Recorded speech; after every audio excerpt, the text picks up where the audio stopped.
Hidden deep within the forests of northwestern Pennsylvania, an engineering masterpiece. The Kinzua Viaduct soared 301 feet high and 2,053 feet across, and was once the highest and longest railroad bridge in the world. In 1882, General Thomas Kane, Philadelphia lawyer, decorated Civil War veteran, and president of the New York, Lake Erie, and Western Coal Company, had rich coal deposits south of the Kinzua Valley. But his customers were to the north.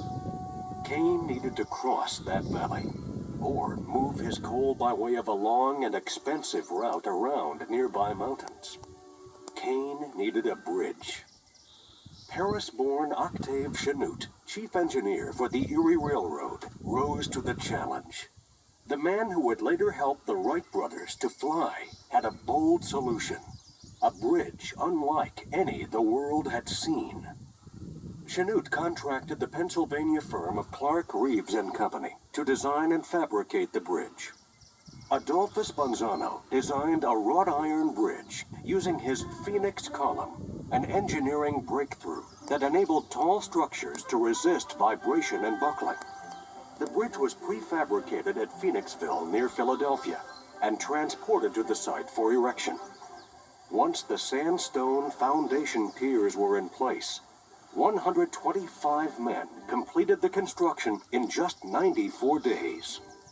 3.5 million pounds of iron and $275,000 later, the first steam-powered train rolled across, delivering General Kane's coal to market.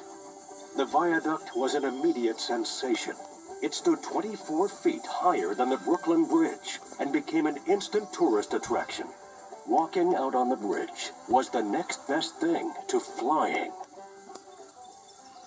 But by 1900, the locomotives and railroad cars hauling coal and timber across the viaduct had become larger and heavier.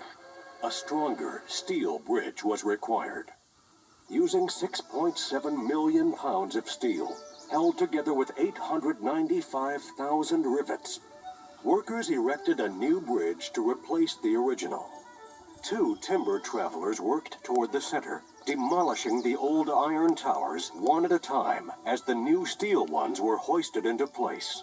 125 men, working 11-hour days, finished construction in 4 months. Bridge designer C.R. Grimm predicted his creation would last 100 years, and he was right. Grimm's design used roller expansion bearings, where the tower legs were anchored to the masonry foundation piers. This design allowed lateral expansion of the tower legs under temperature loading. But his failure to replace the original 1882 anchor bolts would have catastrophic consequences. For generations, freight trains loaded with coal, lumber, and oil roared across the Kinzua Viaduct. Later, excursion trains brought sightseers and visiting engineers from around the globe to visit the majestic bridge. Since 1963, the bridge has served as the centerpiece of Kinzua Bridge State Park. Engineers and skilled bridge builders are hard at work on a $12 million repair project to reinforce the aging structure. The workers decide to call it a day when the sky goes dark and the winds rush in.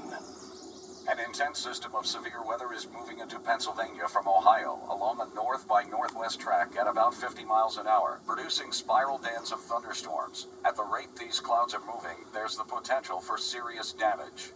We have a large mesocyclone in progress over north-central Pennsylvania. The counterclockwise rotation inside the thunderstorm measures 2½ to 3.1 miles in diameter and extends from near the ground to an altitude of 3.1 miles, causing violent winds and heavy precipitation.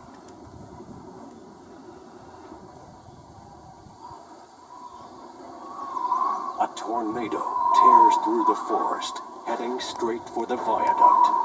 Hundreds of trees are ripped from their roots, and 11 of the bridge's 20 soaring towers lie twisted on the valley floor.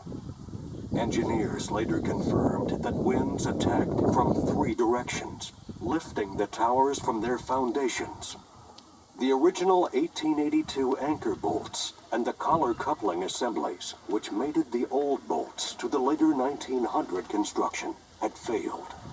Within 30 seconds, nature brought the mighty span to its knees.